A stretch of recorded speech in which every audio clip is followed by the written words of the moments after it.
जब कपट, छल और चित्र मिट जाएंगे,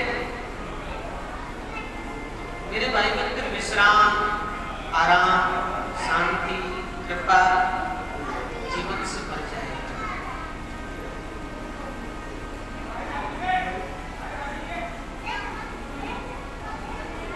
आइए, 7 दिन की जो ये कथा मिली है, इस कथा में अपने मन को, अपने वचन को, अपने कर्म को शुद्ध करने का प्रयास करें। आज कथा का पहला दिन है और पहला दिन कोई भी कथा, शिव कथा हो, राम कथा हो, भागवत हो, पहला दिन महात्म का होता है, महात्म्य गाया जाता है पहले दिन। एक कम समय में, छोटे समय में कोई भी वक्ता होगा, जिस ग्रंथ पर बोलने जा रहा है उस ग्रंथ की पहले दिन महात्म गाएगा, महात्मा महिमा, उसका परिचय बताएगा।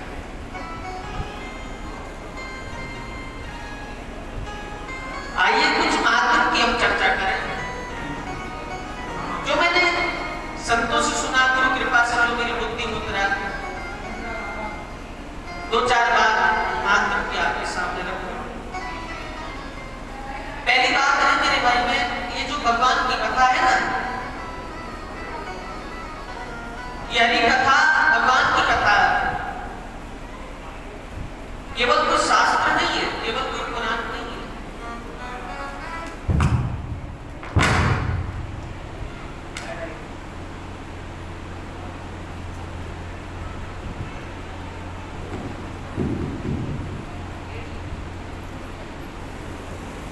केवल पुराण की कथा नहीं है, ये केवल शास्त्र नहीं है।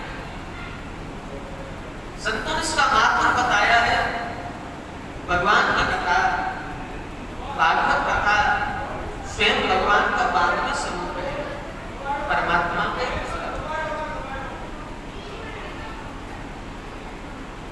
हरि का स्वरूप है भागवत कथा। आप कहोगे उसका प्रमाण क्या है कि ये स्वयं भगवान का रूप है? जब भगवान धरती धाम छोड़कर के गोलोक धाम जा रहे थे ना, तो उद्धव ने पूछा कि आप तो जा रहे हैं, आपका स्वरूप कहाँ है?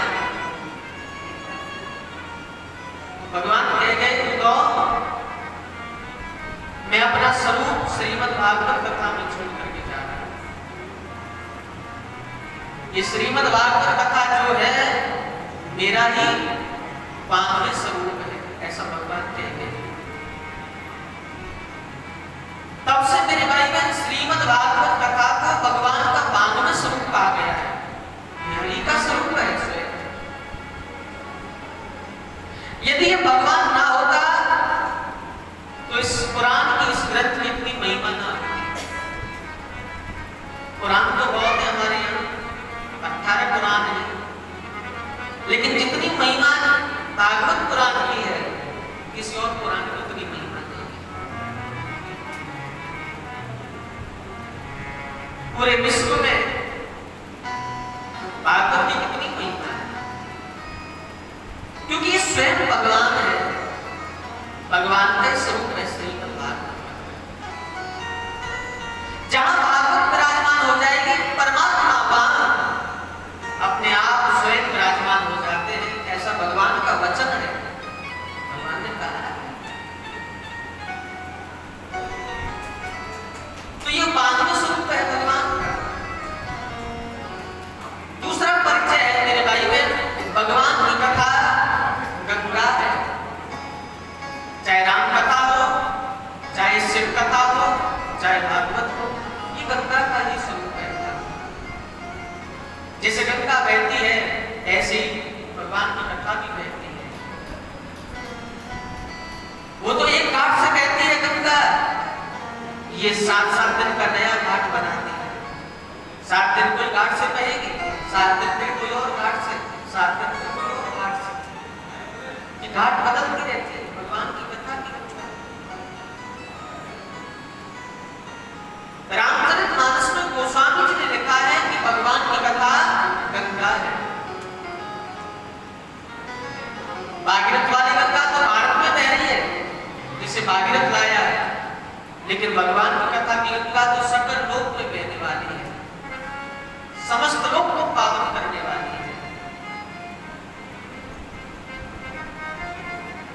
कहा है, पूछे रघुपति कथा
इसलिए तो मैं आपसे कह रहा था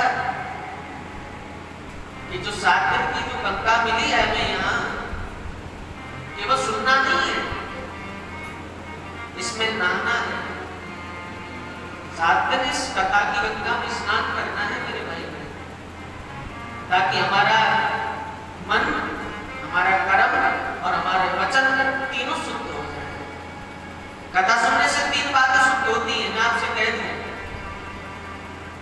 कथा सुनने से क्या होता है? सब कुछ होता है। कई लोग कहते हैं कथा क्यों सुनते हैं बार बार वही कथा। कथा सुनने से क्या होता है? 3 बातें शुद्ध हो जाती है भगवान की कथा सुनने से। हमारा मन, हमारे वचन और हमारे कर्म तीनों शुद्ध होते हैं। मन, वचन, कर्म से शुद्ध कर देती है भगवान की कथा जीव को।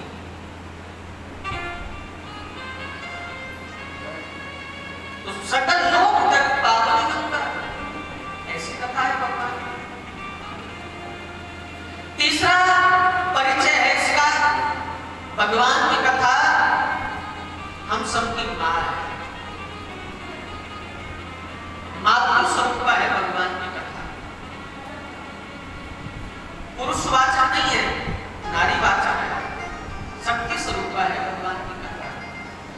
इसलिए तो कहते हैं कथा कैसी हो रही है, ये नहीं कहते कथा कैसा हो रहा है। कथा कैसी चल रही है, कथा कैसे हो रही है। कथा नारी है, नारीवाचक शब्द है। नारी होने के नाते कथा हम सबकी मां है, मां है। एक जन्म देने वाली मां होती है। जन्म देने वाली मां अपने बच्चे को अपने से दूर करती है, धीरे धीरे दूर करती है। बाल मंदिर भेजेगी, फिर नर्सरी भेजेगी, फिर स्कूल भेजेगी, फिर हाई स्कूल भेजेगी, फिर कॉलेज भेजेगी, फिर दफ्तर भेजेगी। दूर करती है धीरे धीरे। लेकिन भगवान की कथा ऐसी गंगा है, ऐसी मां है, हम सबको पास बुलाते कि आजा मेरी गोद में बैठ। और हम कोई कहीं से आ जाता है, कोई कहीं से, कोई कहीं से, और कथा रूपी मां की गोद में आकर के हम सब बैठ जाते हैं। और इस कथा मां की गोद में बैठ कर के कितनी शांति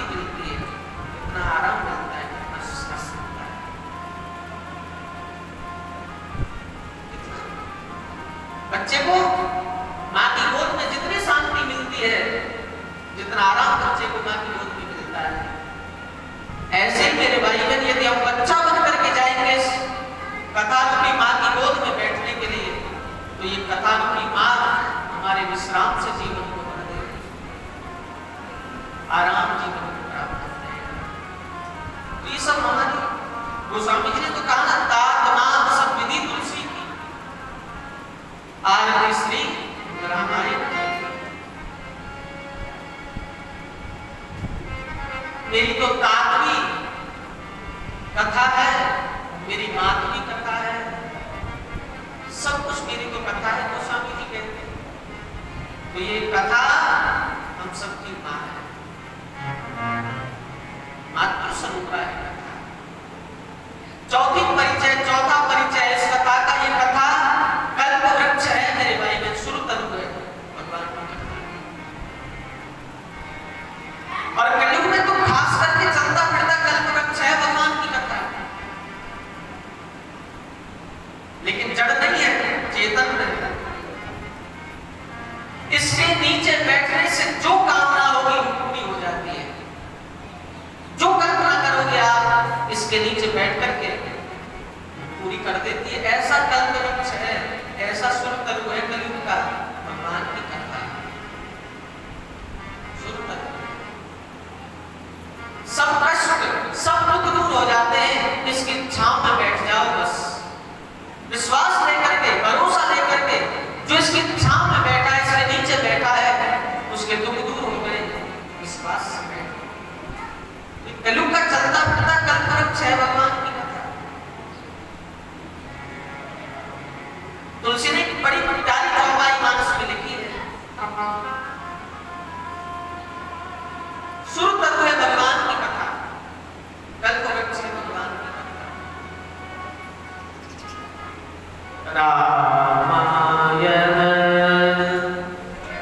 सुर तरु की छाया, रामायण सुर तरु की छाया, दूर भये दुख निकट जो आया, दूर भये दुख निकट जो आया, निकट जो आया, रामायण सुर तरु की छाया, रामायण। गोस्वामी जी कहते हैं ऐसा कल्प वृक्ष है भगवान की कथा, इसके नीचे बैठ करके जो दुख होते हैं सब दूर हो जाते हैं। दूर भये दुख निकट जो आया, इसका एक परिचय है। कितना ही परिचय है इस कथा के, कितना महत्व है इस कथा का, कितनी महिमा है इस कथा की, इसका कोई पार नहीं है मेरे भाई। जैसे समुद्र का कोई पार नहीं, ऐसे भगवान की कथा का कोई पार नहीं है। कथा अथाह होती है, कथा की कोई पार नहीं होती है। कितनी भी महिमा गाओ इसकी कम है, कोई नहीं गा सकता। ये तो समुद्र है, समुद्र है। हरि अनंत हरि कथा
ये तो अनंत है मेरे भाई, इसका कोई पार नहीं है।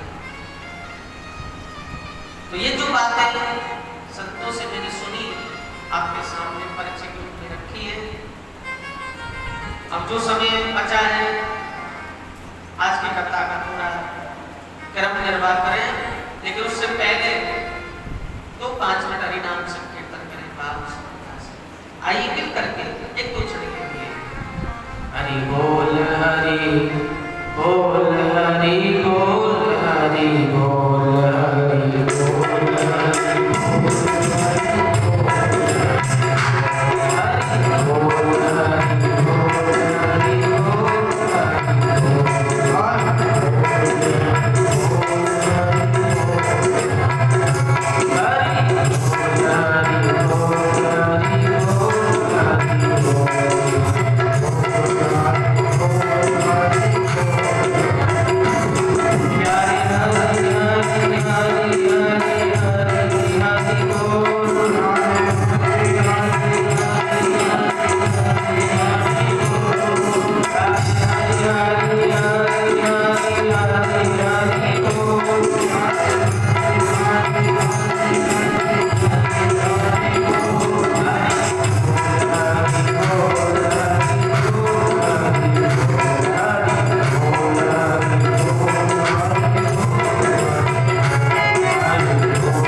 के रहने वाले सब लोग कितने राजी होंगे, लेकिन मैंने जब यहाँ करके देखा तो सब दुखी है, सब रो रहे हैं।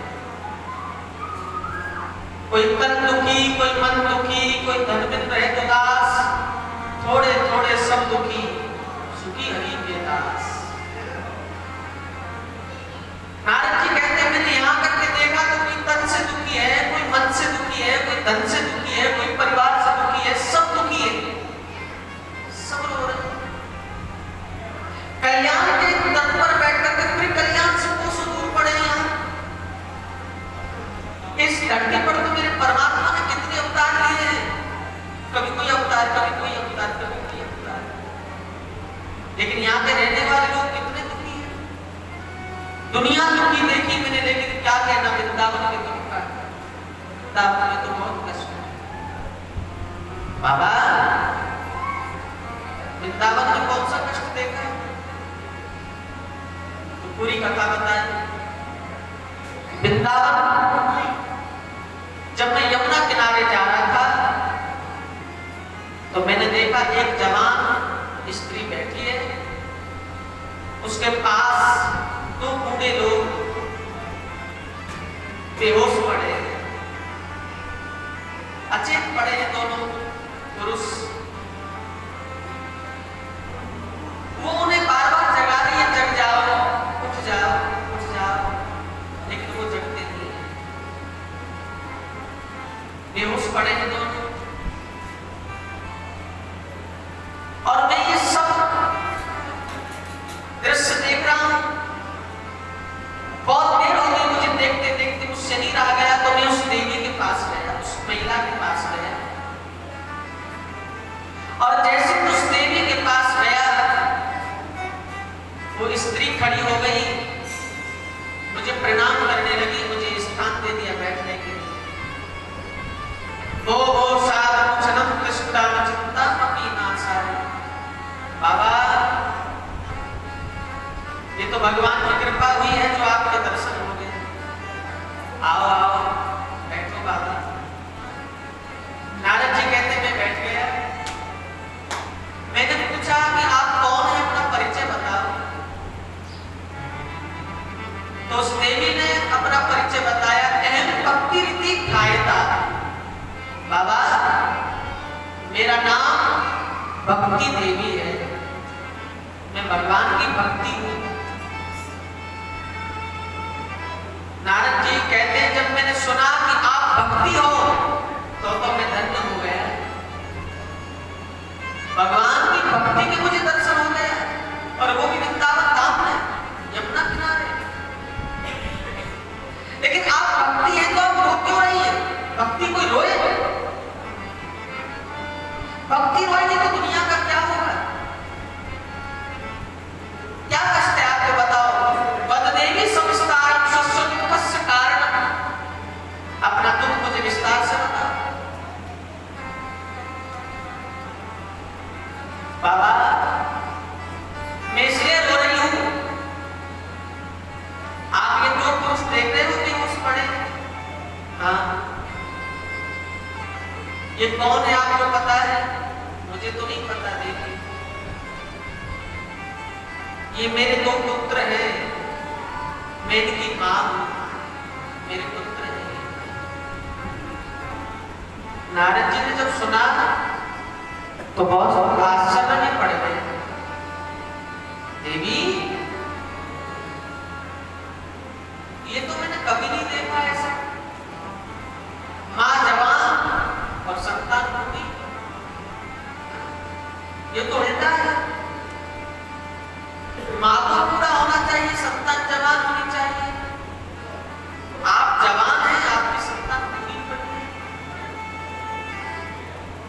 ये क्या मामला है, कब हुआ, कैसे हुआ बताओ। तो भक्ति देवी ने सब कथा बताई। उत्पन्ना द्रविड़ेशा वृद्धि कर्नाटक ने कथा। भक्ति देवी कहती है बाबा मेरा जन्म द्रविड़ देश में हुआ, कर्नाटक में मैं जवान हुई, महाराष्ट्र में मुझे सम्मान मिला, लेकिन जब मैं गुजरात में पहुंची अपने पुत्रों को लेकर के, तो गुजरात में जाते ही मैं बूढ़ी हो गई और मेरे पुत्र भी बूढ़े हो गए। गुर्जरे जिन्नताम बता। गुजरात में मैं और मेरे दोनों पुत्र जीर्ण हो गए, बूढ़े हो गए, बेहोश गिर पड़े। गुजरात में जाते ही ऋषि मुनियों ने मुझे बताया कि तुम यहाँ से वृंदावन चली जाओ और वृंदावन में तुम जवान हो जाओगे। मैं और अपने दोनों पुत्रों को लेकर के गुजरात से वृंदावन आ गई। वृंदावन में जैसे ही मैंने पांव रखा, वृंदावन में आते ही मैं तो जवान हो गई, लेकिन मेरे दोनों पुत्र अभी भी बूढ़े पड़े। ये जवान मैं इनको जगा रही हूं, ये नहीं जग रहे। आप कुछ करो ताकि मेरे पुत्र उठ जाए, जवान। नारद जी कहते हैं मैंने बहुत प्रयास किया, सभी शास्त्र सुनाए, पुराण सुनाए, गीता सुनाई, गीता पाठ गीता पाठ को कितनी बार सुनाया, वेद मंत्र सुनाए, लेकिन इतना करने पर भी वो नहीं जागे। और जब वो नहीं जगे तो मैं निराश होकर के थोड़ी दूर बैठ गया। उसी समय आकाशवाणी हुई, व्योमवाणी तदेव गुणमानस्य। नारद, तुम्हारे जगाने से नहीं जगेंगे, संतों के श्रोमणी संतों को खोजो, श्रोमणी संति को उपाय बता सकते हैं इनके जगने का। नारद जी कहते हैं मैं वहां से चला हूं, अब संतों को ढूंढ रहा हूं कि वो संत कहां मिले जो मुझे उपाय बताए ज्ञान वैराग्य जगाने। आपकी समझ में कोई उपाय हो तो आप बता दो महाराज। सदकालिक महात्माओं ने कहा एक ही उपाय है, ज्ञान वैराग्य को श्रीमद् भागवत कथा सुनाओ। यदि ज्ञान वैराग्य भागवत सुन ले तो दोनों छोटे छोटे बच्चे हो जाए। नारद जी ने कहा कि मैंने इतनी कथा सुनाई, मैंने पुराण वेद सुनाए, उनसे कुछ नहीं हुआ, भागवत से हो जाएगा? बोले हाँ, क्योंकि भागवत सबका सार है, सबकी जड़ है भागवत। भागवत सुनाओ, ज्ञान वैराग्य छोटे छोटे बच्चे हो जाएंगे। नारद जी ने पूछा कहाँ होगी भागवत? बोले गंगा किनारे हरिद्वार तट पर भागवत होगी। भक्ति को कहो अपने पुत्रों को लेकर के हरिद्वार में आए, हरिद्वार में भागवत सुन करके अपने पुत्रों को तुष्ट पुष्ट कर ले। नारद जी महाराज वृंदावन आ गए, भक्ति को निमंत्रण दिया, भक्ति अपने दोनों पुत्रों को लेकर हरिद्वार चलो और अपने दोनों पुत्रों को भागवत सुनाओ। भागवत सुनेंगे तुम्हारे दोनों पुत्र पुष्ट हो जाएंगे। सनकादिक महात्मा हरिद्वार में आ गए, गंगा किनारे 4 बालों पर व्यासपीठ बना दी। सनकादिक महात्मा कथा सुनाने लगे। भक्ति देवी वहीं आकर के कथा सुनती है, अपने दोनों पुत्रों को ले आई। जैसे जैसे कथा आगे चलती गई, भक्ति देवी के दोनों ज्ञान और वैराग्य दोनों पुत्र मेरे भाई बहन छोटे छोटे बच्चे हो गए। छोटे छोटे बच्चे जब बने तो भक्ति देवी अपनी गोद में लेकर के दोनों पुत्रों को भागवत में खड़ी होकर के नाचने लगी, भगवान का नाम कीर्तन गाने लगी। भक्ति सुतौ तरणो कृत्वा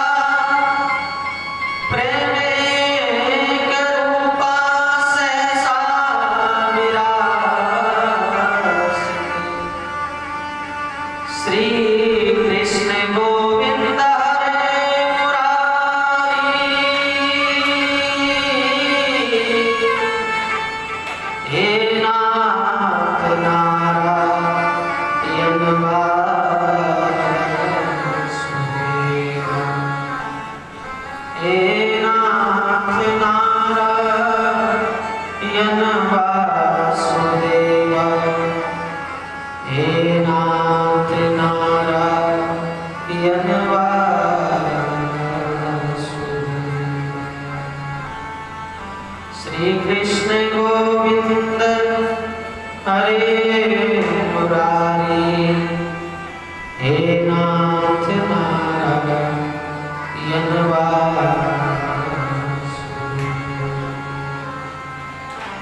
भक्ति अपने दोनों पुत्रों को लेकर के गोद में खड़ी हो गई। श्री कृष्ण गोविंद हे मुरारी हे नाथ हे वासुदेव ऐसे गाने लगी। भगवान का नाम कीर्तन करती हुई भक्ति नाचने लगी। मेरे भाई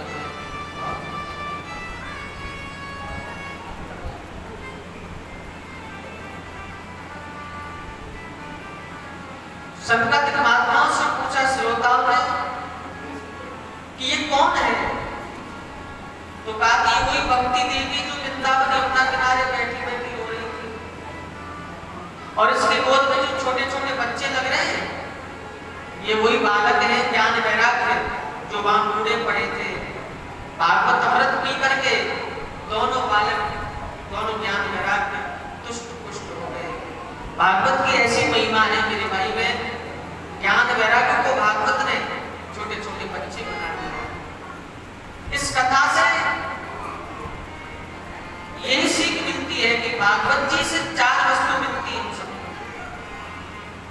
जो भागवत गाएंगे जो सुनेंगे उनको 4 वस्तु मिलती है मेरे भाई बहन, भक्ति, ज्ञान, वैराग्य और त्याग।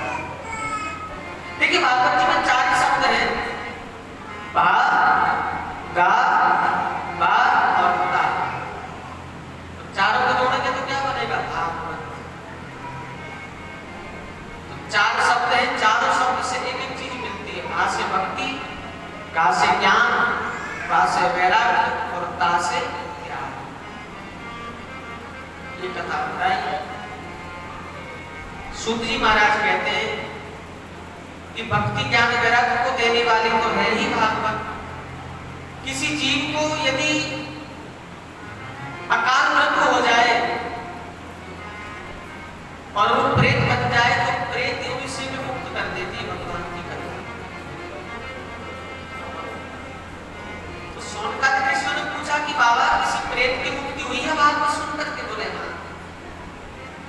तो भद्रा नदी के किनारे पर अनुपम नाम का नगर है। उस नगर में सभी वर्ण के ब्राह्मण सभी जाति के लोग रहते हैं। उसी नगर में एक आत्मदेव नाम का ब्राह्मण भी रहता है। आत्मदेव सूर्य की भांति प्रकाशवान है।